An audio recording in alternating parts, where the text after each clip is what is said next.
Fala galera, Dizascope, Douglas Gonçalves por aqui para mais um Copiando Jesus, nosso podcast de quarta-feira aqui. Toda quarta-feira a gente tá junto, escolhe um tema e medita sobre ele. E hoje você viu aí, a gente tem dois caras aqui, eu precisei chamar reforço pra gente não ficar em desvantagem aqui. Leonardo, obrigado. Obrigado, uma honra.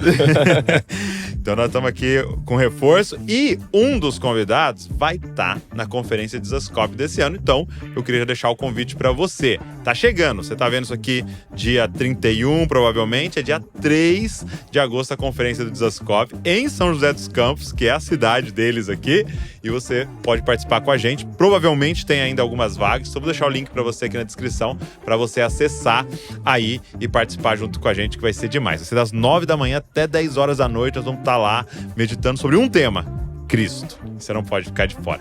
Beleza? Vambora, podcast de hoje.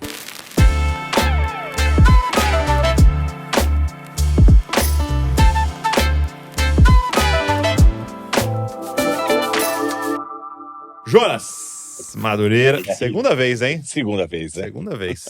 Douglas, Franklin, prazer. que honra. Leonardo, Bem-vindo. Vou estar com vocês aqui. Bem-vindo. Primeira vez aqui no Dizascope, no podcast, né? Participou uma vez de uma live, estava me falando, mas o podcast é a primeira vez. E eles estão aqui com a gente hoje porque nós queremos falar um pouco sobre o lançamento Meditações na Terra Santa, em que eles escreveram em parceria aí, e lançado pela editora Fiel, seguindo os passos de Jesus em Israel. Então nós vamos falar um pouco sobre isso, mas antes da gente começar a falar do livro e de Israel, nós temos algumas perguntas aqui, eu queria saber como é que vocês se conheceram, né? Como é que vocês se tornaram amigos a ponto de fazer projetos juntos aí? Rapaz, Faz tempinho, né? foi numa Expo Cristã em 2008, né? Acho que foi. Você ainda era tímido ainda. Era. Aí eu tava no stand da Fiel, você veio mãozinha no bolso, tá? Pois eu sou um erudito em Tomás de Aquino. Olha aí. Falou? Olha. A pior coisa do mundo é um amigo. De tudo menos Inimigos intimidade. não fazem essa exato. Inimigos não fazem essa piada. Eu sou um erudito de Tomás. Eu sou um erudito, muito bom. Não, eu tenho doutorado com Láudia, né? Em Tomás de Aquino, né? Estudei na Alemanha. Tá vendo como ele é? 2008, meu doutorado saiu em 2014. Puxa, Olha aí. cara, Assim que a gente desmascara mas um você amigo. estraga a piada, cara. Mas você estraga a piada. A minha versão é mais Eu engraçada. costumo dizer, Douglas, é o seguinte, principalmente quando eu tô andando com o Franklin. Às vezes eu testemunho determinadas coisas e ele vai contar a história do que aconteceu. E não é nada daquilo que aconteceu. É baseado Mas em ele reconta a fatos, história. né? Mas a minha versão Cara, é mais mas a bacana. versão dele é tão legal, cara, que eu falo, não, deixa o que aconteceu mesmo Deixa de essa lado, ficção porque a aí. história que ele contou tá melhor do que... Mas a primeira vez que a gente se encontrou foi em 2008. Expo Cristã. Fala só um pouquinho mais perto. Acho que eu já trabalhava na Vida Nova, né? Isso, 2008 eu já tava na Vida Nova. E eu tava trabalhando na Fiel naquela altura. A gente começou a bater papo ali e um papo puxa o outro, né? Tem a vez que a gente foi pregar lá em Colatina, Espírito Santo, mas aquela ali não dá pra contar. Foi longe, né? Faz tempo também, Não, né? mas... não, deixa quieto. Não dá pra abrir essa porta. Pode dar a pergunta, ok? Por quê? Não tô nem lembrando dessa porta. Javali, cara, mas tudo bem. Ah, sim. Mas se você entrar por essa porta, tem Exatamente. Então, a gente tem arma de destruição em massa, né? Um acordo amigo mútuo é de isso. autodestruição. Então, vou Amigo deixar é esses detalhes sórdidos para outro lado. Mas que legal. Eu tava, até pra galera que tá aqui nos ouvindo, pra você ter assim, um pouquinho do panorama, né? O Franklin tem bacharel em teologia, pela Escola Superior de Teologia da Universidade Mackenzie, pós-graduado em Bíblia e Teologia pela Universidade Luterana do Brasil, mestre em Teologia pelo Seminário Teológico Batista do Sul do Brasil, é pastor da Igreja da Trindade e reitor professor de Teologia Sistemática e História da Igreja no Seminário Master Booster, em São José dos Campos, é professor no Puritan Reformed Theological Seminary em Grand Rapids, nos Estados Unidos, e secretário-geral do Conselho Deliberativo do IBDR, consultor acadêmico da edição Vida Nova, e deve ter uns 90 anos de idade, né? 104. Pra quando? E autor de vários livros, incluindo Meditações da Terra Santa. E o Jonas, bacharel em Teologia pelo Betel Brasileiro, Universidade Presbiteriana Mackenzie, bacharel e mestre em Filosofia pela PUC e doutor em Filosofia pela Universidade de Colônia, pela USP e por Colônia na Alemanha, né? professor de Teologia Sistemática e Apologética no Seminário Martin Bucer e de Filosofia na Universidade Presbiteriana Mackenzie e também autor de vários livros aí, alguns que vocês conhecem. Tem uma coisa desatualizada aqui? Porque sempre eu pego esses negócios. Academia Virtude. É verdade, tem mesmo. A gente tem o projeto da Academia Virtude, que é um projeto de formação de estudos filosóficos e que tem também um clube de leituras de literatura, Verdade. essa coisa toda. Muito legal. A volta lá na Academia É isso aí. Virtude. Muito bom. Muito bom. E como é que foi a ideia, a decisão de falar, vamos fazer um livro que... Achei muito legal esse termo, né? Como se fosse uma peregrinação literária, né? É como se a gente fosse pisar lá em Israel, mas através da leitura. De onde surgiu isso? Já há algum tempo eu tenho sugerido ao Jonas, inclusive um curso que ele tem dado sobre Ministério Pastoral na Literatura, dele usar esse material que ele tem para montar um livro. E aí pintou uma segunda chance de nós irmos para Israel juntos e... Foi um negócio assim meio engraçado, porque nós não programamos... E era levando um grupo? Era. Isso. Nós estávamos guiando um grupo, segunda vez que nós fomos juntos guiando o grupo para lá, pela Biblos, né? E foi curioso que a gente não se programou com muita antecedência do que a gente faria lá e decidimos fazer uma série de reflexões sobre Jesus e caiu muito bem com o grupo, né? E aí, retomando essas ideias que eu já tenho insistido com ele de publicar material gravado, o pessoal filmou e gravou lá naquela altura. E aí papo vai, papo vem, e a Fiel abriu portas para lançar o material.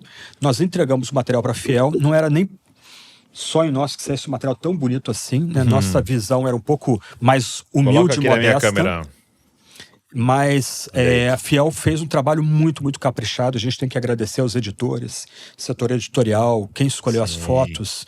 A ideia do QR Code também ficou brilhante também. Para quem não consegue ir a Israel, pode viajar um pouquinho com a gente aí por meio do livro, né? Então, mais ou menos foi assim que nasceu o livro, né?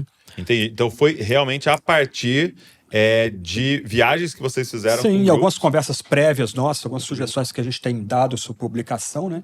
Então, vamos usar o material que a gente já tem previamente gravado. E aí, 2 colegas que viajaram com a gente forneceram vídeos e áudio. A Juliana, esposa do Jonas, também gravou as palestras. E a Fiel transcreveu, fez um trabalho editorial em cima. Nós ainda passamos os olhos, mexemos o texto também, né?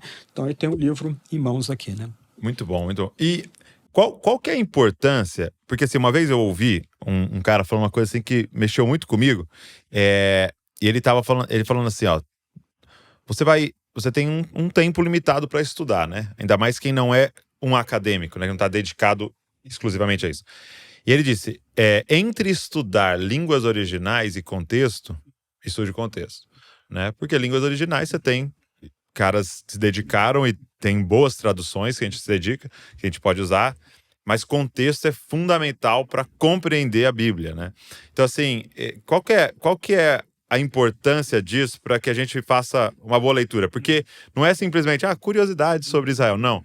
Qual que é a importância do que eu sei que é a missão de vocês de fazer uma geração... Eu vou deixar as episódios aí. Imagina que... Antes, quais são as 3 palavras mais importantes da hermenêutica? Contexto, contexto e contexto. Ele sempre repete isso em aula. Não tem... A gente diz para os alunos, né? São 3 coisas importantes para você interpretar um texto bíblico. Entendi. Primeira coisa, contexto. Segunda coisa, contexto. Terceira coisa, contexto. Já entendi. Então, é isso aí. Contexto Então importa. é um livro sobre... Exato. Contexto. E nós, além de nós estarmos temos um tempo de dedicação para a formação de gente para teologia, para o pastorado, etc., somos pastores de igreja. Então a gente lida com a visceralidade do texto, não só com a inteligência do texto. Quando eu falo visceralidade, é a ideia de você pegar aquele texto e colocar as pessoas na cena. Eu gosto muito de uma passagem, de um comentário que Calvino faz aos Gálatas, né, a Epístola aos Gálatas, em que ele diz que um bom pregador, ele não precisa de imagens, ele não precisa de gravuras, ele precisa de boas palavras. E se ele tiver essas boas palavras, com essas palavras ele conseguir colocar as pessoas na cena do Gólgota para verem Jesus, Elas não precisam mesmo de quadros, de pinturas, de vitrais, porque elas já estão na cena da crucificação. Tamanho é o poder de um pregador reconstruir o cenário.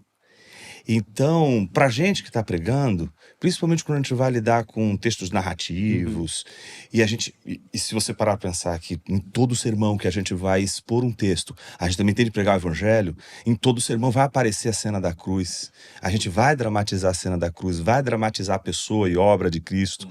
Então, inevitavelmente, a gente coloca as pessoas nesses cenários. Só que quando você tem uma experiência como essa, de ir para o contexto onde os eventos aconteceram, a gente ganha elementos para a formação desse cenário que são impressionantes. Entendi. Por exemplo, quando você vê cenas de Jesus indo para Jerusalém, a ideia de que ele não está indo numa reta, mas ele está subindo. Ok. A ideia de que você vai para Jericó. Não, você não está indo numa reta, você está descendo para Jericó. Os lugares mais baixos da Os terra. lugares mais baixos. Então você vê a proporção de pedras que constituem talvez um aqueduto, e você vê aquele aqueduto, você fala, puxa, como que é um poço. Você vai vendo tudo aquilo e vai vendo também o cenário, aquilo vai te dando elementos para a imaginação, porque a gente não prega sem imaginação. Sim. Então, o grande valor desse livro, e eu acho que essa é a grande surpresa que tanto eu como o Frank tivemos com o trabalho gráfico que foi feito, foi isso, porque não podia ser só texto. Entendi. Porque se é só texto, a gente vai sentar Cai no junto, lugar escreve. comum. Exato, vai para o lugar comum e etc. Mas você põe um pouco de imagem para as pessoas e explica, e ao mesmo tempo oferece as meditações e mostra como aquilo foi edificante, não só intelectual, mas edificou. A gente mostra a importância do estudo teológico, do estudo da arqueologia, o estudo da geografia. O Frank pode falar melhor do que isso, porque o Frank é um mestre em geografia, sabe muito de geografia bíblica. Então, para ensinar geografia bíblica no seminário, sem você ter o pezinho nessas Sei. terras, é muito difícil. Só que ler a Bíblia, sabendo, entendendo essa geografia e tendo os elementos para formar isso na mente, puxa vida, é tão impressionante, isso é tão incrível. Tem alguma parte, assim, que vocês acham que a galera com a mente, né, desse século pode compreender errado e quando você pisa lá é? Então, antes, só para citar aqui epígrafe do nosso livro, né? Sim. O Jerônimo, famoso pai da igreja, que foi tradutor da Bíblia dos originais para o latim, né, ele diz assim: 5 evangelhos registram a vida de Jesus. 4 você encontrará nos livros sagrados e outro você encontrará na Terra Santa. Leia o 5º evangelho e o mundo dos 4 se abrirá para você. Uau. Né? O Luiz Saião, que é um amigo querido nosso, ele que tem levado a gente para Israel e ele disse que a Israel, né, a terra, é a Bíblia em 3D. Então é isso que o Jonas tem frisado. Eu lembro de uma das viagens que eu guiei um grupo para Israel, acho que em 2019, novembro de 2019, e saindo de Qumran para Jerusalém, né, nós estamos subindo ali, 700 metros acima do nível do mar, e eu pego o microfone dentro do ônibus e começo a ler os salmos de romagem, os salmos de peregrinação com o pessoal, né? E eu falo, olha, a gente está se unindo aqui há séculos de peregrinos que subiam a Jerusalém para celebrar Páscoa, tabernáculos, as grandes festas, né? Pentecoste, e daqui a pouco tem gente chorando dentro do ônibus, né? Porque você visitar Israel dá esse elemento de concretude do texto sagrado. O Jonas pode explicar mais sobre isso, me corrija se eu estiver errado, né? Mas muito da nossa mentalidade é meio platônica. Então nós lidamos muito com o evangelho como uma ideia, um tipo de princípio desencarnado. Só que a mentalidade por trás da escritura não é grega, por mais valor que a mentalidade grega tem, é a mentalidade hebraica, que é centrada em história, em narrativa, né? Nos feitos de Deus, na nossa história, né? Nossa história é a história redentiva. A nossa história se confunde com a história redentiva. Então, pelo menos para mim, a primeira vez que fui para Israel foi em 2013, com o Luiz Saião, e essa primeira vez não fui com um grupo, eu fui mais para conhecer mesmo a terra, né? Então, fiquei uns 7, 8 dias lá, mas foi muito impactante para mim.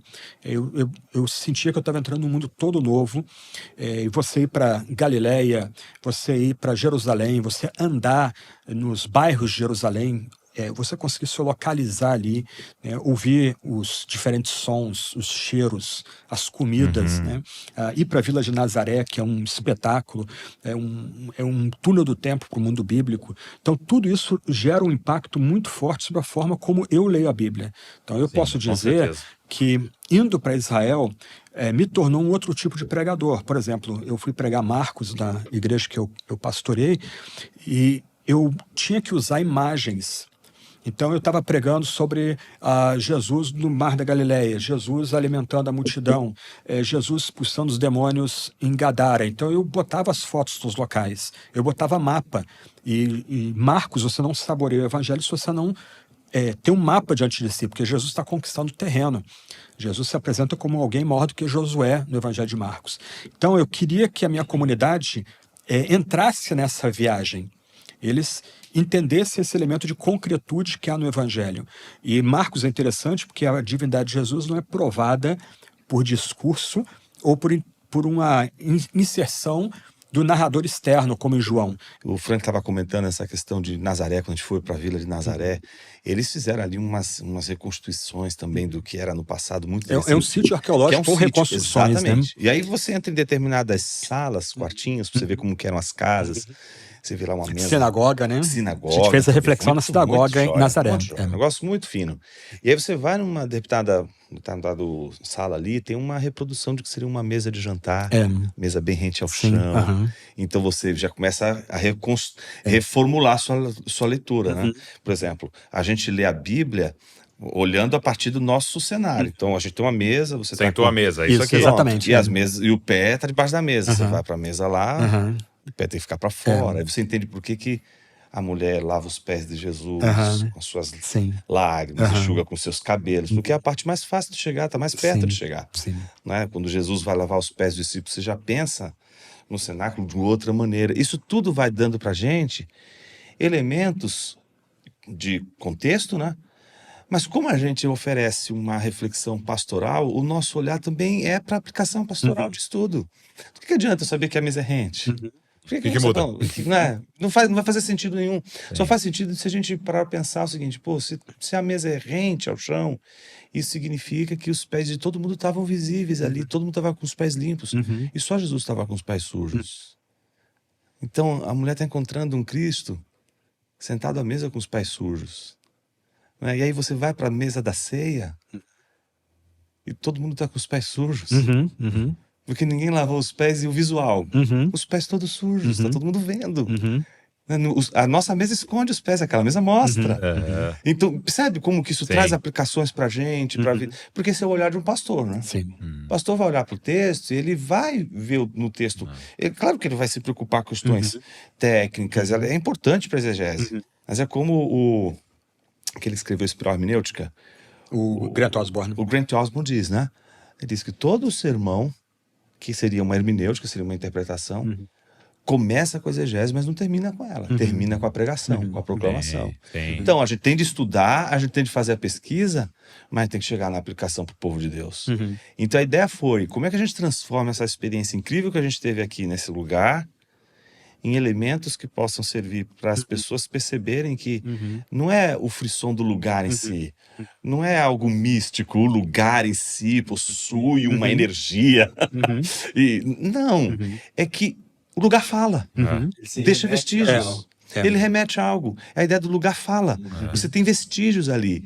Então, quando você vai nos lugares e você vê os vestígios do passado ali, você começa aquilo que o Franklin falou muito sabiamente, né? Essa visão mais encarnada da realidade. Aconteceu.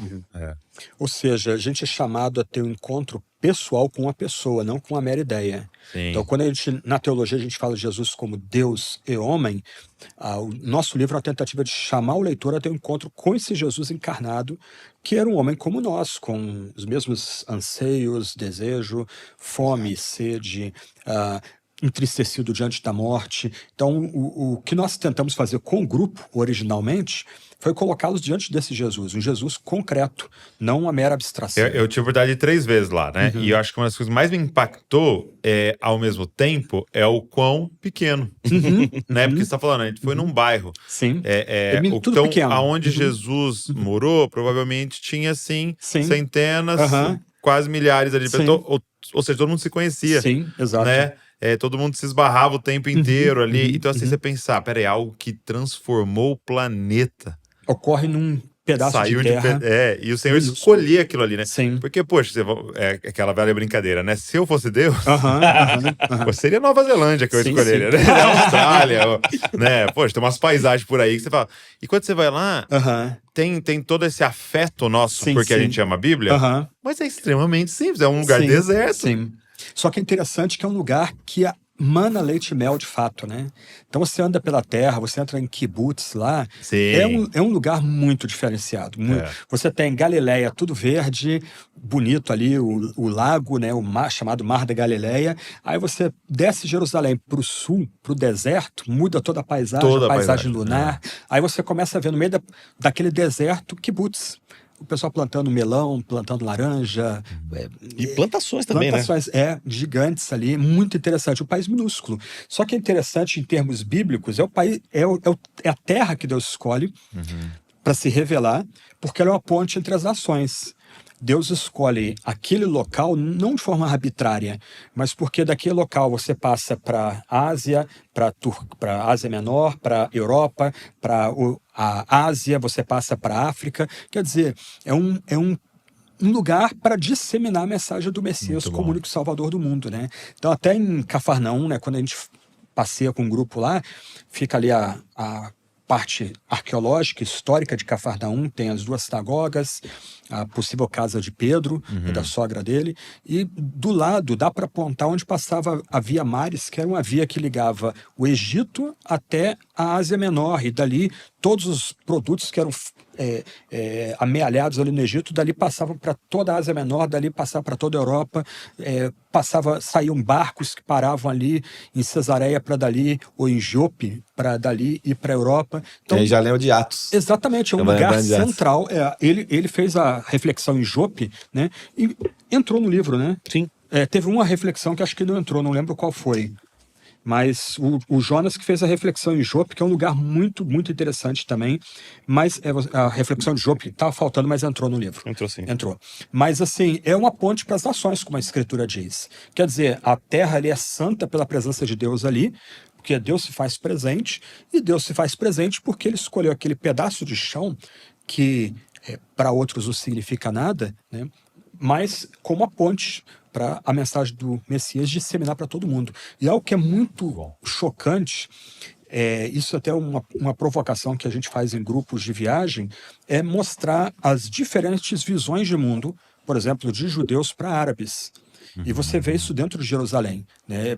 Pode soar politicamente incorreto, mas as diferentes visões de mundo são muito agudas. São né? muito agudas. O cuidado com a criação, o cuidado com o que é simples, o valor da vida, isso entranhado da cultura judaica, que há elementos comuns muito fortes com a visão cristã, né? Então é muito curioso também essa forma como a gente percebe que estamos diante de uma terra diferente, de um povo diferente, povo diferenciado.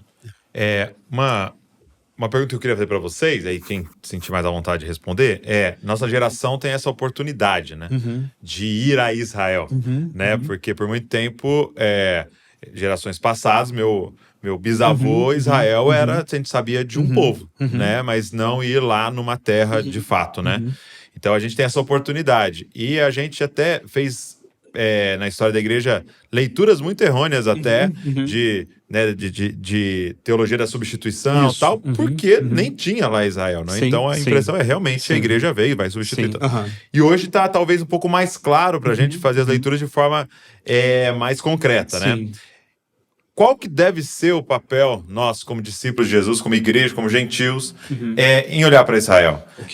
Porque a gente viu uma galera dando uma certa idolatrada, e você vê uma galera dando uma certa ignorada completa, né? Qual seria esse lugar para a gente olhar para Israel assim? Esse é o tema do meu último livro, Por Amor de Sião, foi publicado por Edições Vida Nova. Foi até a minha palavra na live foi sobre o livro. Eu tinha acabado de lançar o livro há pouco tempo, né?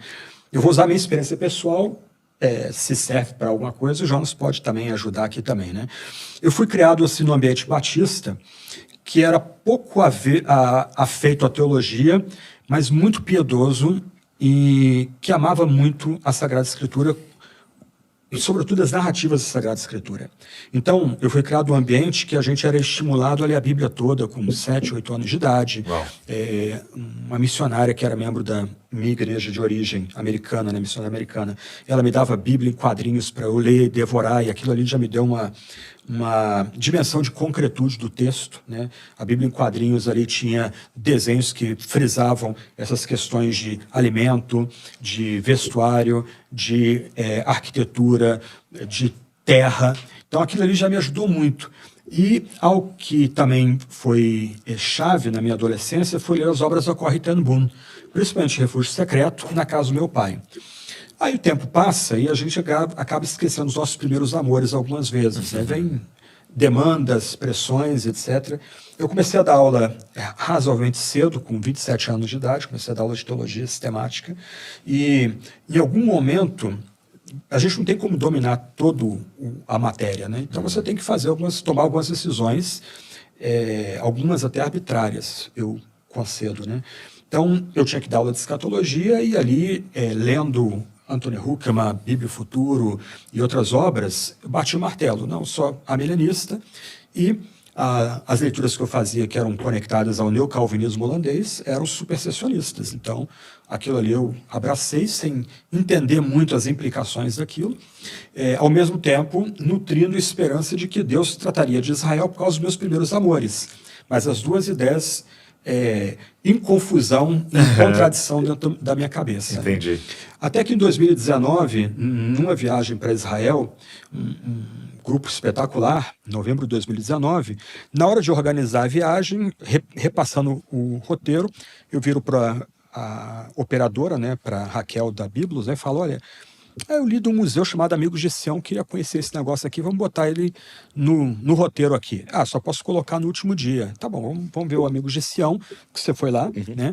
E dali a gente corre pro hotel, janta e vamos para o aeroporto, e acaba a viagem. Tá bom, beleza. Aí eu não sabia nem o que era um Museu Amigos de Sião.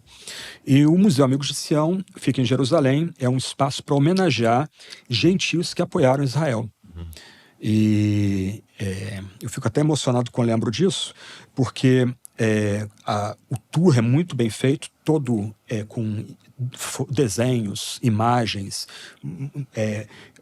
bem bonita a apresentação. Aí celebram Oscar Schindler, Irene Adler, pessoas que sacrificaram no Holocausto para salvar judeus, todos cristãos, católicos, protestantes, etc., né?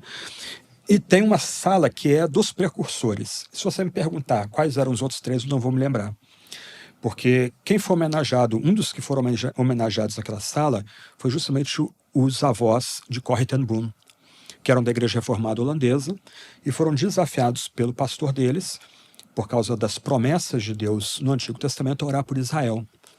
E aquilo ali me balançou muito, me chocou muito, porque eu estava diante de duas pessoas que não seriam nem nota de rodapé em nossos livros de história, mas que para o museu que celebrava gentios que apoiaram Israel, eram heróis. E eram pessoas que eu aprendi deles lendo na casa do meu pai, de Corrie ten Boom, quando tinha lá meus 12, 13 anos, né? Eu continuei o tour muito emocionante. O final é um desenho animado sobre Abraão, e Abraão mostrando a resposta de Abraão ao chamado de Deus, eis-me aqui, e fica a pergunta, se Deus chamar vocês, né, ali da audiência, a se posicionar por Israel, o que vocês vão responder? E antes, Abraão foi destacado como alguém que se colocou nas mãos de Deus para ser o pai da nação, né?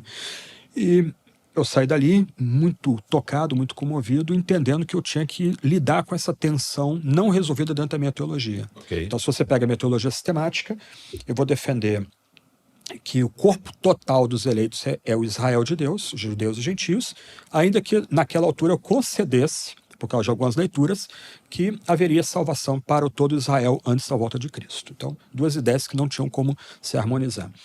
E veio a pandemia, eu fui obrigado a parar, então meu trabalho foi reduzido, como de todo mundo, a ficar dentro de casa, e ali Deus me empurrou para escrever, literalmente. Então eu acordava de madrugada, a esposa dormindo, filha dormindo, trabalhando, até a hora do almoço, descansava, ia trabalhar à madrugada, lendo uma pilha de livro, e aí nasceu o livro. E qual é o meu argumento no livro?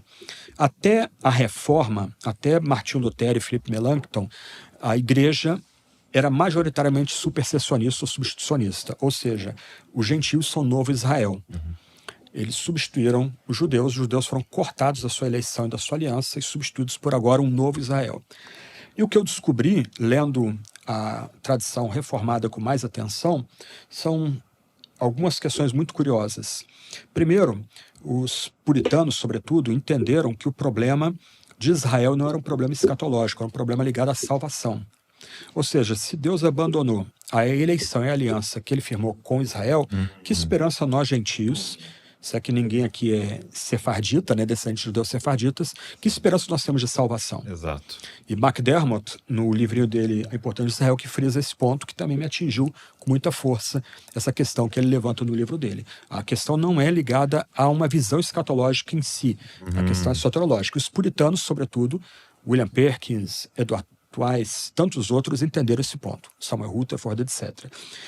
E aí, ligado a isso, eles desenvolveram 3 ideias que se tornaram ideias presentes em grande parte da tradição protestante calvinista até o começo do século XX, e se perderam por causa da ascensão da visão escatológica neocalvinista. Deus não abandonou os judeus, a aliança e a eleição dos judeus permanecem, a terra de Israel é uma terra santa porque Deus a deu como promessa eterna a Abraão e seus descendentes. Os judeus vão voltar para sua terra, então é muito comovente ler Charles Spurgeon, J.C. Ryle, Jonathan Edwards, Samuel Rutherford, John Gill, tantos outros escritores puritanos e reformados do século XVII, XVIII e XIX, antes de os judeus terem consciência do que é sionismo, antes deles nutrirem uma esperança organizada de voltar para a terra, esses pregadores e teólogos já ansiavam e já previam, por causa do Antigo Testamento, sobretudo, que os judeus voltariam para sua terra ancestral. E o terceiro ponto é que em sua terra, antes da vinda do Messias, os judeus seriam reunidos de todo canto, ali na sua terra, e Deus derramaria o seu espírito sobre eles ali, antes da volta do Messias. Aí todo Israel vai ser salvo. E aí os judeus vão se reconciliar com o seu Salvador, que é judeu. Nós adoramos um judeu. Né? O Deus encarnado é o rei dos judeus, né? Um judeu, o maior judeu da história. E assim, isso para mim foi surpreendente, porque a gente estuda teologia a vida toda e a gente nunca pode chegar um momento que diz, olha, já sei tudo. A gente está sempre descobrindo coisa nova. Sempre... Aí eu tive que escrever um livro para corrigir o que havia escrito em 2007, ou publicado em 2007. E o livro é uma tentativa de entender eleição, aliança, terra, o problema do mal, né? Como explicar a bondade de Deus diante do Holocausto, 6 milhões de mortos. Né? A gente estava começando o carro, o Marcílio que nos acompanha acabou de vir de Auschwitz, né? Visitou lá Auschwitz, Birkenau. Como a gente pode dizer que Deus é bom e soberano e reto diante do Holocausto, 6 milhões de judeus mortos. Então eu tento tratar essas questões no livro e, ao final, usando textos judeus ortodoxos, mostrar os pontos em comum entre o judaísmo ortodoxo e o cristianismo mais amplo, né? Reformado, evangélico, católico, luterano. Há uma série de pontos de contato, né, ao ponto de que papas têm chamado os judeus de nossos irmãos mais velhos, né? Uma forma de honrar o que Agostinho chamava de os guardiões do livro, né? Nós temos a escritura por causa deles. Eles preservaram o livro, né?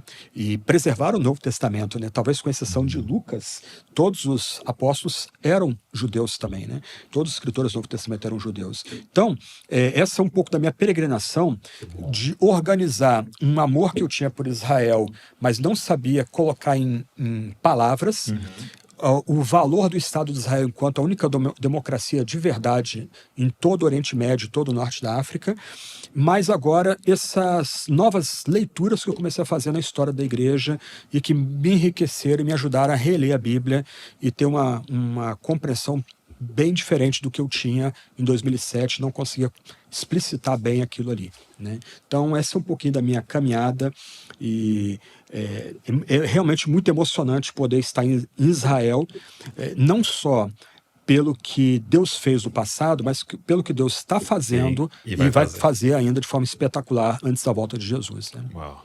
Muito bom. E aí? E aí, Jonas? Eu tô na fase da peregrinação. Ele chegou lá, eu ainda não cheguei, não. Entendi. Já Mas eu tô na peregrinação. Já entendi tudo. Eu tô brigando com ele, eu tô empilhando o nome para fulano crescer, Beltrano crescer. Olha Entendi. só, Ele tá. vem pra cá. Agora uma pergunta. A gente tá falando disso. Cara, as alianças do Senhor com Israel se mantêm, porque é o que o texto diz de forma clara, né? Agora, há uma diferenciação entre esse Israel da Bíblia e esse Israel de hoje? Esse Israel, país, com um presidente que não é um rei messiânico, né? É um presidente. Há uma diferença. Como é que a gente tem que olhar? O povo é o mesmo e, de certa forma, a nação é a mesma. Ela continua sendo a mesma nação do Antigo e do Novo Testamento, né? Quando Jesus está no Egito, é dito que ele vai voltar para Israel, nunca a Palestina, né? Isso se tornou um lugar comum, até me penitencio. Em obras antigas minhas eu escrevia de Palestina, que é um lugar comum. Jesus anda da Palestina. Você pega mapas atrás das nossas Bíblias, a Palestina nos dias de Jesus, até hoje, né? O que já demonstra um bias político. Então, de um lado, há uma continuidade. Tá. Do outro lado, como nós vemos também no Antigo Testamento, há um Israel dentro do Israel. Ok. Deus abençoa o Israel nacional, mas nem todo que está no Israel nacional é parte do Israel espiritual. Ok. Então, nesse sentido, eu discordo de quem crê que há dois povos, Israel e a igreja. Discordo veementemente hoje de quem crê que Deus arrancou a árvore e plantou outra no lugar, né? Fez uma substituição, que a gente está falando há pouco. Mas hoje eu entendo que nós entramos em Israel à semelhança de Raabe, à semelhança de Ruth. Sim. Nós estávamos fora. E nós levamos a Enxertados. mensagem de Israel para todo mundo agora, de que o Messias veio e o Messias virá, né? E o curioso é notar o crescimento espantoso de judeus messiânicos no mundo hoje, né? Sim. Então, em Israel mesmo, há 20 anos atrás, eram 5 mil. Não entra nem em censo, né? São contados como não religiosos lá em Israel, alguma coisa assim. Hoje são 20 mil. Hoje, no total, acho que são 13 milhões de judeus, ou alguma coisa assim, não lembro exatamente o número de judeus no mundo inteiro. Mais de 1 milhão são messiânicos, ou são crentes em Jesus como único Messias. Então, se a gente crê que há uma esperança para o povo de Israel, pensando em Paulo e Romanos 11, que todo Israel naquele tempo será salvo, ao mesmo tempo que o mundo decai, ao mesmo tempo que há o mundo vai se desgastando, né? A cidade dos homens vai entrando um desgaste, a gente pode nutrir a esperança de que ao mesmo tempo que haverá incremento de perseguição, de lutas contra a igreja, de luta aberta contra a igreja, haverá também uma grande colheita de judeus se reconciliando com o seu Messias e se ombreando com o restante da igreja espalhado em todo canto do mundo. E uma igreja que vai gerar ciúmes, né? Exatamente, exatamente. É bem interessante a pegada de Paulo ali, né? O que acontece conosco vai gerar ciúmes dos judeus, eles vão se voltar ao Messias. E como Paulo coloca, o Salvador vem de Sião. Sim. Então, até muitas vezes, essa mentalidade desencarnada de Jesus... Então, eu acho que essa foi uma das principais questões. Vocês até trouxeram, pincelaram aqui no meio. É essa leitura que por muito tempo a gente fez com a mentalidade grega. Desconectado. E até de uma Jerusalém celestial. Então, não de algo literal. Exatamente. Que vai uma descer, cidade, um governo, um povo. Né? E muitas vezes Jesus é quase um filósofo grego desconectado do seu contexto. Ele é o rei dos judeus. Se Deus é o soberano de todas as coisas, a ironia que os inimigos dele fazem, colocando lá na cruz, né, rei dos judeus, eles não fizeram ironia no final. Eles estavam reconhecendo que o crucificado era o rei dos judeus e ele vai atrair outros para seu reino, né? Então é curioso em Atos capítulo 1, quando os discípulos perguntam, né, quando ele vai instaurar o reino de Israel, Jesus não repreende eles pela expectativa deles de que o reino de Israel seja restaurado. Jesus dá uma travada nos discípulos pela curiosidade deles para saber os tempos do fim. Isso não compete aos discípulos saber, mas em nenhum momento é negada que o reino de Israel vai reinar, Cristo vai reinar de um reino literal e dali vai reinar sobre todo o universo, sentado no trono em Sião, etc. e tal, né? É concretude, não mundo das ideias, né? E agora até uma pergunta pro Jonas. Nós fomos criados, então, nessa mentalidade platônica de divindade. Então, o imaterial como expressão de Deus. Esse aspecto do mundo espiritual, mas não espiritual, mas ele mais no sentido de sem matéria, mais puro e tal. E agora nós estamos aqui, então, no século XXI, no Brasil, 2024. Como que nós podemos lançar mão, abandonar de alguma forma esses preconceitos que nos impedem de chegar, talvez, a uma compreensão das escrituras de acordo com aquilo que o texto quer dizer? Então, como que eu posso abandonar alguns preconceitos que me impedem por conta da formação intelectual do nosso tempo? Eu acho que tudo isso passa, em primeiro lugar, por critérios. A gente não consegue avançar enquanto a gente não estabelece critérios. Se você não consegue estabelecer critérios para o verdadeiro e para o falso, tudo é possível. E aí, qual é a diferença entre um platônico e um não platônico? Nenhuma, porque tudo é possível. Você tem todas as possibilidades aí, mas se você tem critérios, aí a coisa Aí tem fica certo e diferente. errado. E eu acho que a gente tem um critério poderoso, que é o da encarnação do verbo.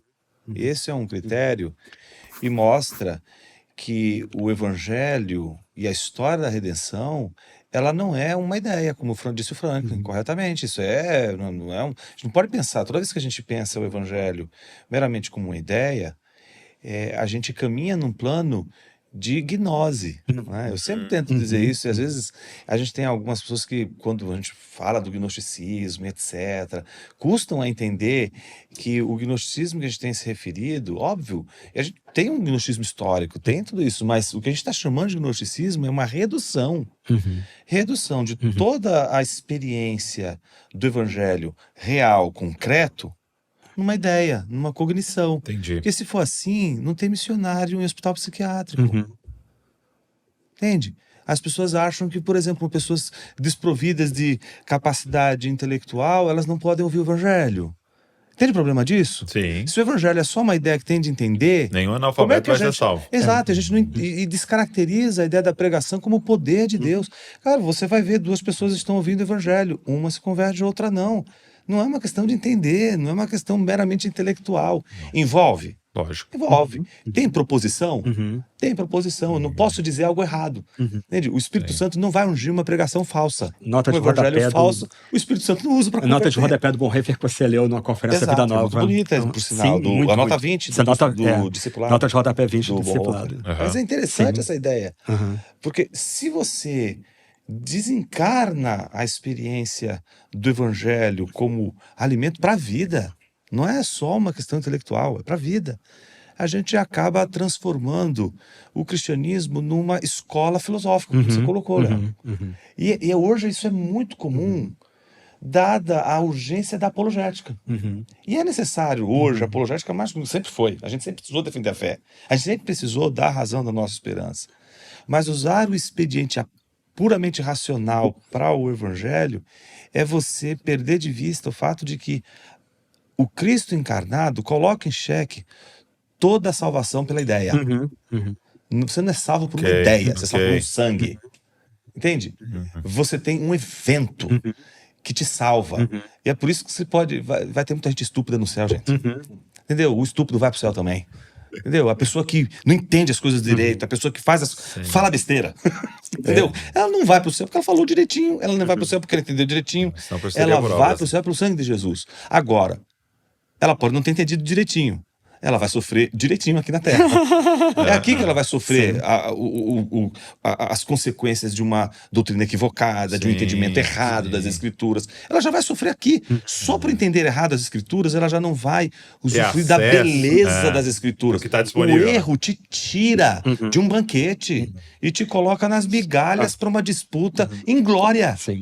Então, me parece que trazer essa noção de que o evangelho não é uma questão filosófica, ela é de natureza concreta, como o Frank está dizendo aqui, é pensar o mundo como uma restauração concreta.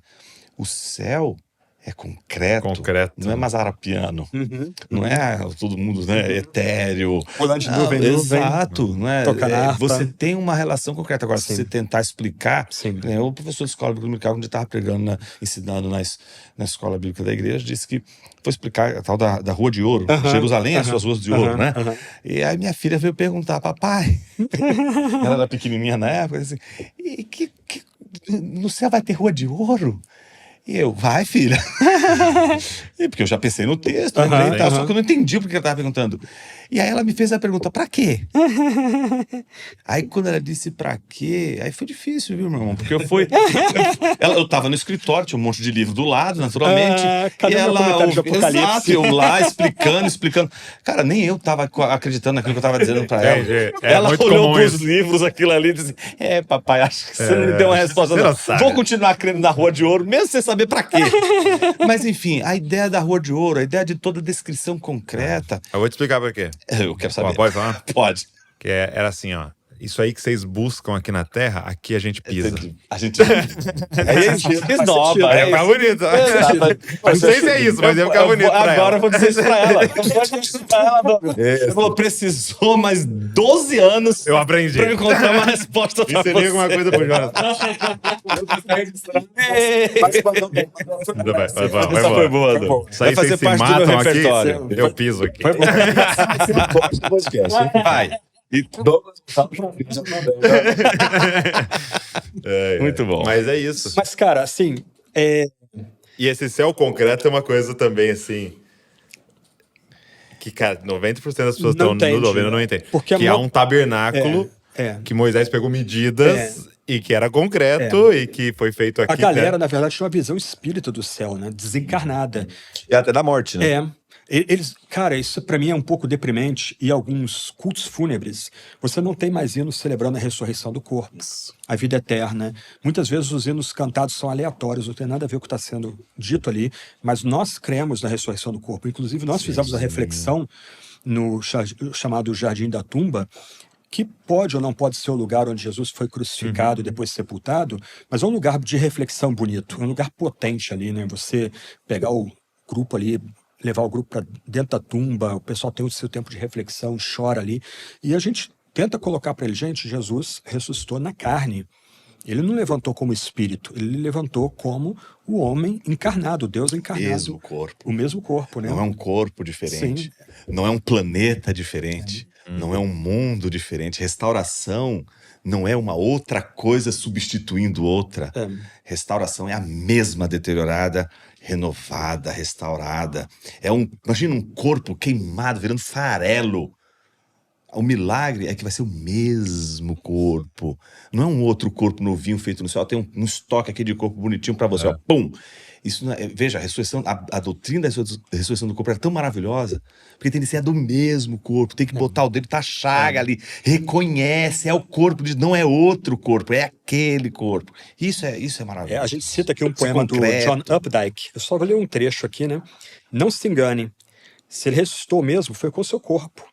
Se a dissolução das células não for revertida, as moléculas reconectadas, os aminoácidos reanimados, a igreja cairá.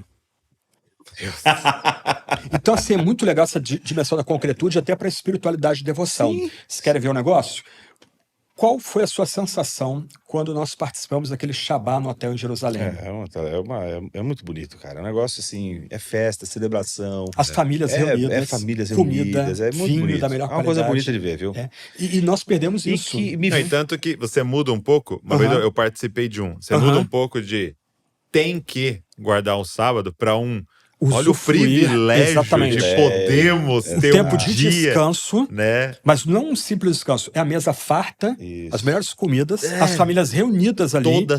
Toda semana. Aí o ancião levanta, lê uma porção do Antigo Testamento, faz a oração, toma o vinho e tá todo mundo liberado para bater papo, conversar. E nós perdemos isso. Como é que são as refeições de domingo de nossas famílias na igreja? Muitas vezes come a comida ali meia boca, porque tem que daqui a pouco voltar para a igreja rapidamente. Não há mais aquela conexão da família estendida, o que há no Shabá, né? Então vem netos, vem as esposas dos filhos, vem primos e aquela mesa muito farta e o pessoal comendo e bebendo e se alegrando na presença de Yahvé. E nós perdemos isso. Mas de onde vem isso? Dessa dimensão da concretude. Deus é o Criador. A matéria não é má. O Deus Criador criou a matéria boa. O pecado a corrompeu, mas não destruiu. A matéria pode ser abençoada, né? O que Paulo diz, né? Que a gente recebe com ação de graças é santo. Então a gente pode dar graças pelo pão, dar graças pelo vinho e tomar aquilo e beber aquilo para E a narrativa da redenção se dá em um lugar, né? Exatamente. Em um lugar material, em um lugar concreto. Não existe a possibilidade de um evangelho sem lugar. Porque não existe a possibilidade de um ser humano sem lugar. Por que a gente tem um mundo? Porque a gente precisa do mundo para viver. E Deus nos fez dessa forma, de uma tal forma que a gente, se não tiver um mundo, se não tiver um lugar, a gente não tem como subsistir. A gente precisa de um lugar. A história do evangelho, a história da redenção também é a história de um lugar. Daí a ideia da gente ter lembrado aqui, nesse livro, a estratégia do Lewis, de como anunciar o evangelho com as crônicas de Nárnia. Não é as crônicas de Está na Aslan. introdução do livro. As crônicas de Nárnia. Do lugar. Mas você não sabe o que é Nárnia sem Aslan. Entende? Mas ali, e é tão interessante que o Lewis, quando escreve isso, né, falando das crônicas de Nárnia, mostrando a importância do lugar, da terra, foi porque tinha tido aquela experiência de ler Os Três Mosqueteiros, e eu esqueci sempre o nome. Alexandre Dumas. Do Alexandre Dumas. E ele disse que não gostou. E por que ele não gostou? Não porque o texto não era bem escrito, etc. Super bem escrito. Mas ele falou assim, olha, eu só vi personagens, eu só vi descrição de pessoas. E quando me apresentava Paris, eu não conseguia enxergar Paris, eu não conseguia ver Paris. Então, o que ele faz? A boa literatura, ela coloca a gente no lugar. Não só nas pessoas, mas no lugar. Deus não dá apenas pra gente a história de Adão e Eva. Nos dá Adão e Eva no jardim. Então é maravilhoso isso. Um negócio assim. Isso, eu tô pensando aqui numa coisa muito louca. Se você parar pra pensar, Jesus, quando se despede dos discípulos, a fala dele é uma só. Vou preparar lugar. Vou preparar-vos lugar. A gente não vive sem lugar. Sim. E é sempre vive. O Jesus de Nazaré. A gente não vive sem um lugar. O céu tem de ser um lugar. Acho que a gente já até que tem um hino que cantava isso, né? O céu é um lugar, né? Tinha visto um lindo lugar também, eu lembro que cantava Fúnebre do Cantor Cristão, né? Mas assim. Tô brincando. Vai que cai o YouTube. Lugar. Cara, faz isso, você vai ver o javali correndo. Totalmente desafinado. Não tem... Ele me coloca em confusão porque ele aparece lá tocando piano. Nossa, verdade, e a minha esposa fica, por que você não tem essas dons? A minha esposa igualmente. Cara, ela fala, você gosta tanto do Jonas, por que você não aprende a tocar piano? Eu falei, ele é um gênio, eu não consigo. Ele compõe hino pra música bonita pra Ju, ele tava lá na Alemanha, fazia uma música pra Ju. Aí minha esposa, olha que bonito, por que você não faz que nem ele? É terrível. Tem dom, não sei nem cantar. Você tem que falar pra ele, você não ronca como ele. Você foi gentil agora, você foi gentil, foi bonzinho. Mas assim, é interessante, por exemplo, isso me atingiu nessas viagens para Israel.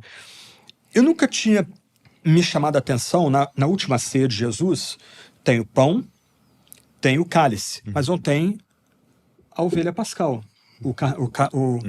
O bichinho que vai ser sacrificado, o cordeiro pascal, não está ali. De onde Jesus vem para entrar em Jerusalém? Ele vem de Betânia. Para ele vir de Jerusalém por Betânia, ele tem que passar por Betfagé. E é tudo muito perto. Quando você visita, é tudo muito perto. O que havia em Betfagé? Betfagé era o lugar onde se criavam as ovelhas que eram sacrificadas do templo. Então, ao Jesus fazer esse trajeto, Betânia, Betfagé, Jerusalém, ele está encarnando em si mesmo que ele é o cordeiro pascal que vai ser dado pelo pecado de muitos, como ele diz na... Cara, assim, quando eu entendi esse ponto andando pelas ruas, descendo na direção, que fica um pouco mais elevada, e você desce para Jerusalém e sobe de novo, né? Falei, gente, a mensagem bíblica é o Deus agindo na história.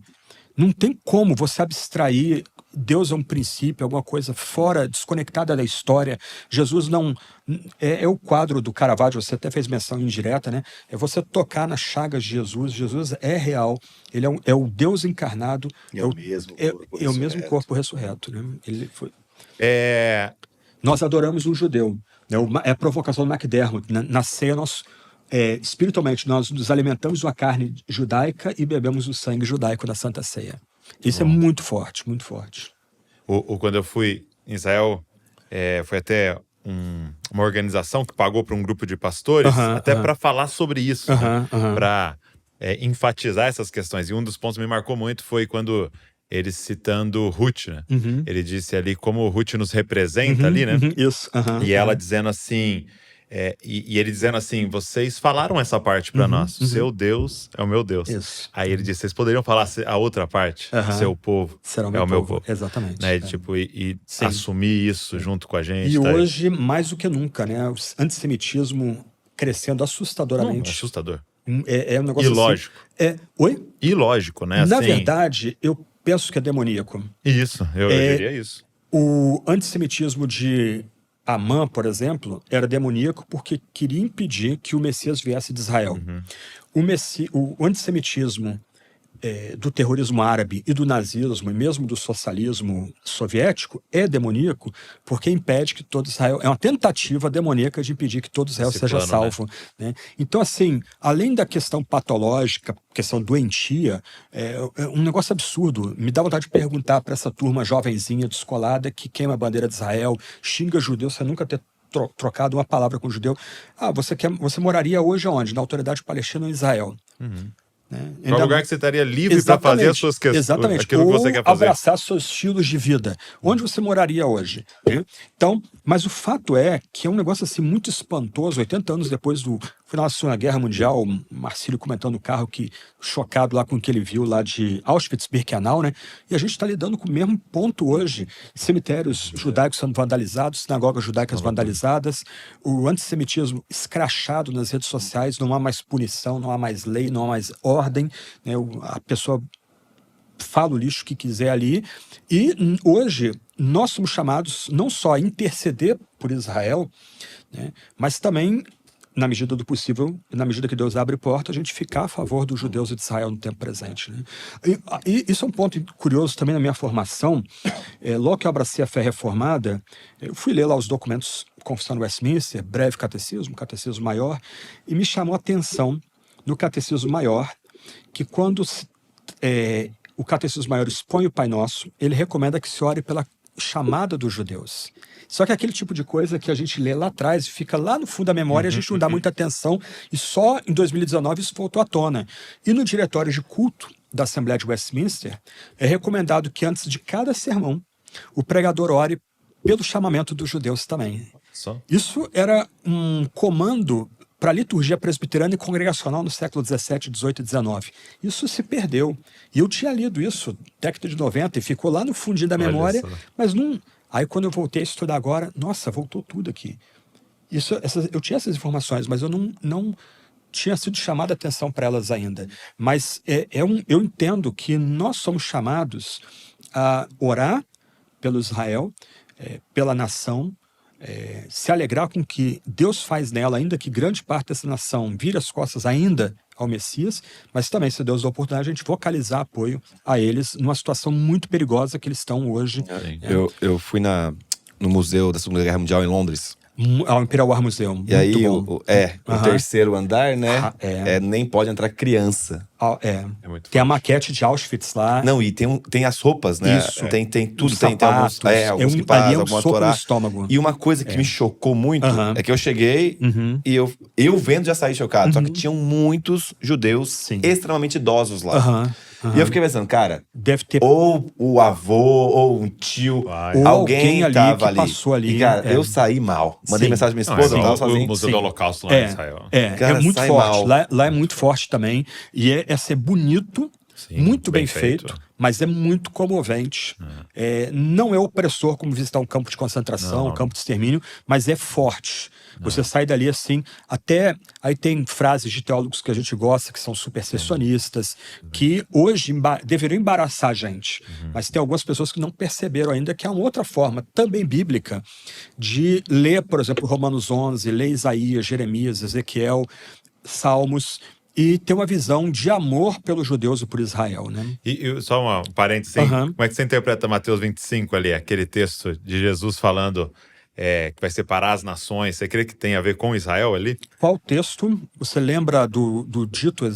O Mateus 25, quando ele fala assim, vou separar umas nações à direita, outra à esquerda. Ele não fala de nações propriamente dito, ele diz que uns vão à direita, outros à esquerda. Aham. Então, quem o serve virá à direita. Sim. Né? E quem... Eu vi uma interpretação muito interessante Uhum. de o contexto que ele está falando, né? Porque ele vem do sermão escatológico, né? Sim. De que seria aquele que fez isso para algum desses pequeninos, que ele estaria falando de Israel ali, né?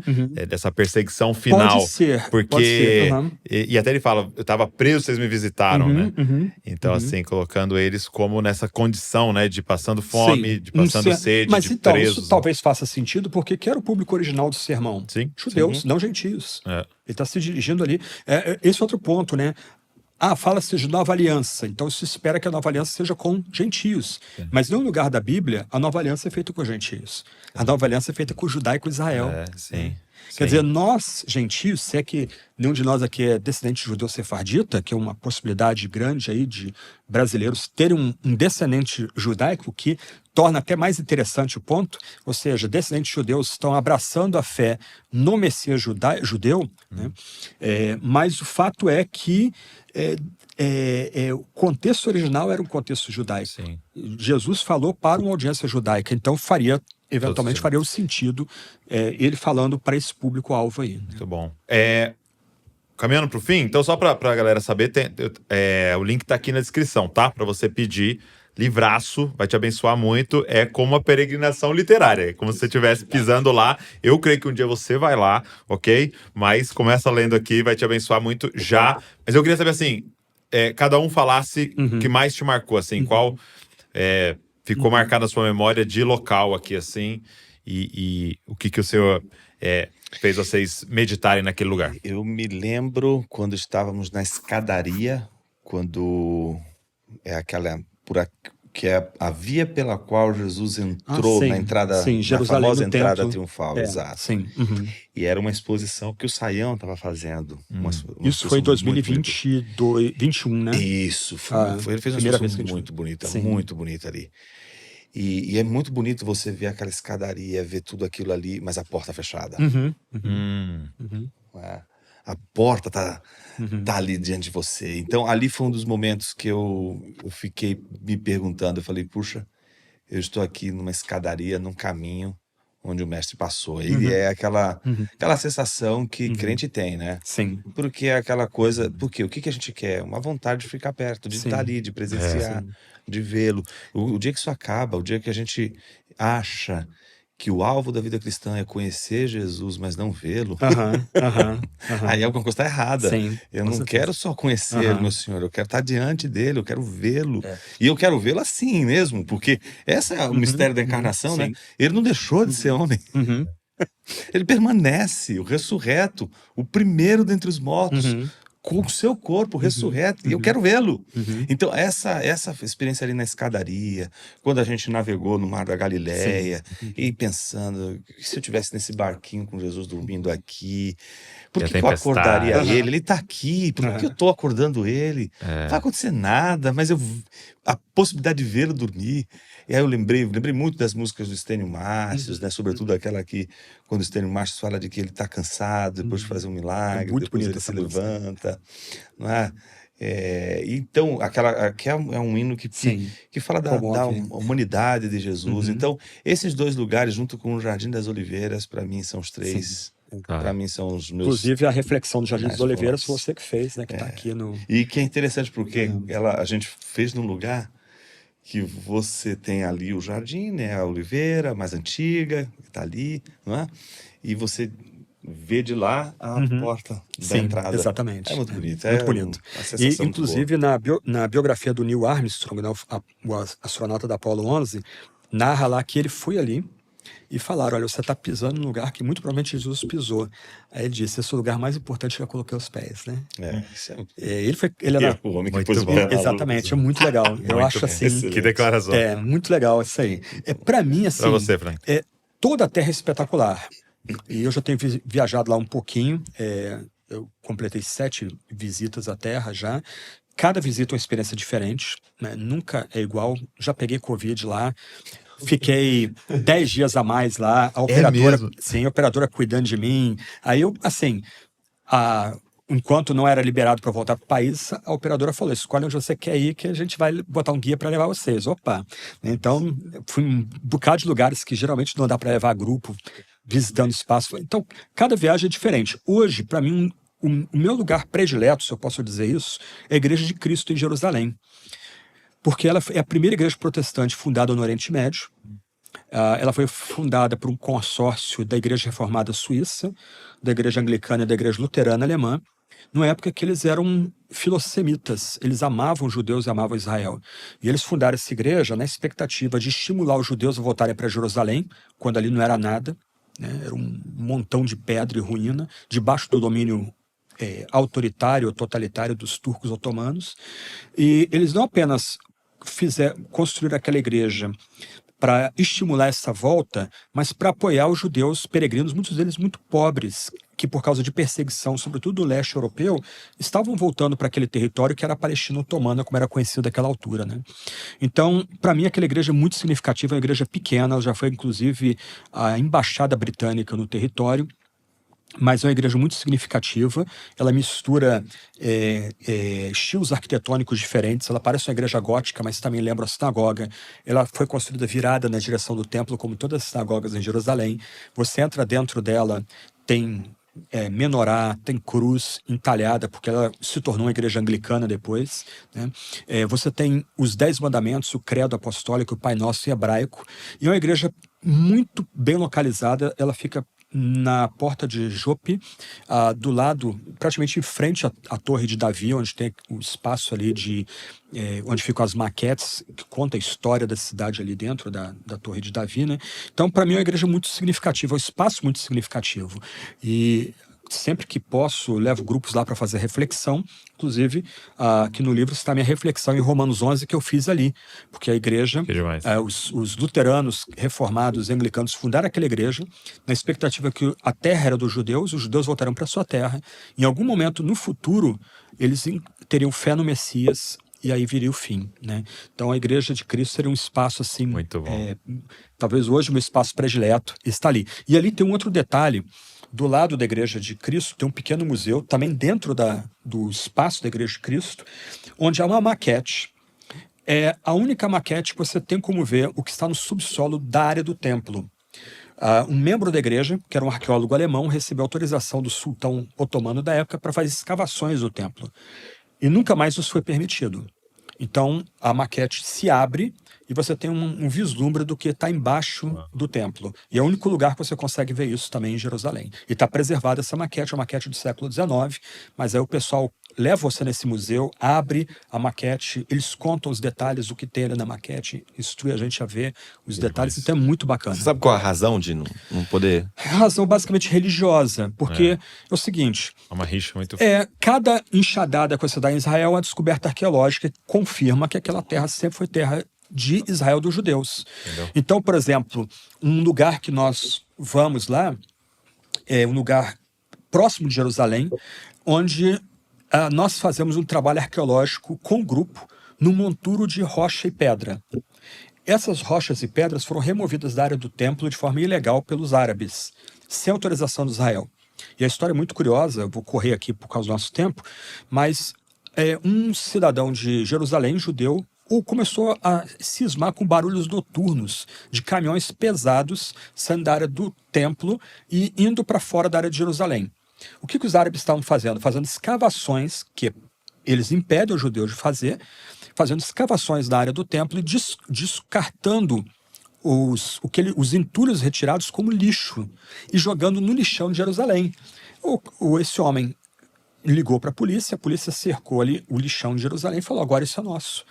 E aí nós levamos grupos para fazer trabalho arqueológico nesse lixão, nesse monturo. Então nós pegamos lá pedras e um monte de coisa, joga numa como é que peneira. Na peneira, com água e sempre com orientação de algum arqueólogo, e aí vai tirando ali. Aí grupos nossos já descobriram moedas, pontas de flecha. Eu descobri um tipo de osso trabalhado com um tipo de flor na ponta, que provavelmente era o cabo de alguma faca doméstica, e descobriram moedas do primeiro século depois de Cristo, da primeira guerra judaica.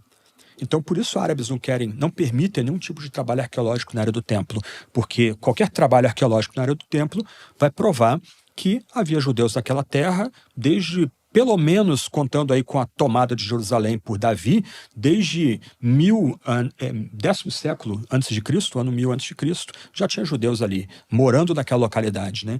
Então, assim, é muito impressionante. Esse é outro ponto. Toda viagem tem alguma descoberta nova para ser feita. Magdala, que é outro lugar fabuloso, nós fomos lá e agora descobriram a segunda sinagoga, o que prova, e isso é colocado no livro, que Magdala era uma cidade rica, à beira do Mar da Galileia, com mercados de peixe. Ela tem 2 sinagogas. E uma das sinagogas é muito importante porque o bimaxer, o púlpito, ele é entalhado do lado cenas do templo. Então você tem como olhar para aquelas cenas ali. Quem fez aquele tipo de púlpito era alguém que visitou Jerusalém e reproduziu no púlpito o que ele viu nos muros do templo. Então, assim, é muito legal essa questão de, chegamos em Jerusalém, o que foi descoberto? Aí você pergunta para o guia, né? Olha, descobriram isso agora. Por exemplo, e aqui eu encerro, né? Mas um ponto muito legal, nesse ano que eu fiquei em Israel por causa da Covid, né? Cuidado num hotel de trânsito do governo de Israel, almoço, café, janta, internet de alta velocidade, televisão, vi neve caindo da janela. Qualquer coisa eu podia ligar para a recepção, eles mandariam um médico para mim. Top o cuidado deles. Aí, dali, o nosso guia foi... Eu ia pregar na igreja em 1 Samuel 17, a luta de Davi e Golias. Então vou te levar no vale. E eu fui no vale. E sabe o que é surpreendente? Não há trabalho arqueológico ainda naquele vale. O único trabalho arqueológico é no acampamento dos hebreus, de Saul. O vale mesmo é fechado, não é proibido parar ônibus ali. Nós paramos um food truck, eu, o guia e mais um colega, o Nazário, que é presbítero da sua igreja. Atravessamos a pé a pista de alta velocidade, não tinha carro nenhum ali. E ali, do outro lado, ele vai explicando. Ali ficou o acampamento hebreu, ali tem trabalho arqueológico. Aqui, onde houve a luta de Davi e Golias, não tem trabalho arqueológico. Onde foi feito o acampamento dos filisteus e dali eles foram perseguidos, não tem trabalho arqueológico. Isso aqui é um espaço virgem ainda, que ainda carece de trabalho arqueológico. Então, assim, é muito fascinante. Cara, para quem ama a Bíblia e ama o contexto da Sagrada Escritura, é de pirar o cabeção, como se diz. É muito legal. Você está envolvido nesse ambiente de pedras clamando e comprovando a veracidade da Escritura e dando essa dimensão de contexto, o que leva a gente a amar mais a Bíblia e o próprio Salvador, que é Jesus, né? Muito bom. Olha só, se algo aconteceu nesse episódio, é a vontade de ir para Israel. Mas como não é barato, vamos no livro. Eu queria te indicar em Meditações na Terra Santa, seguindo os passos de Jesus em Israel.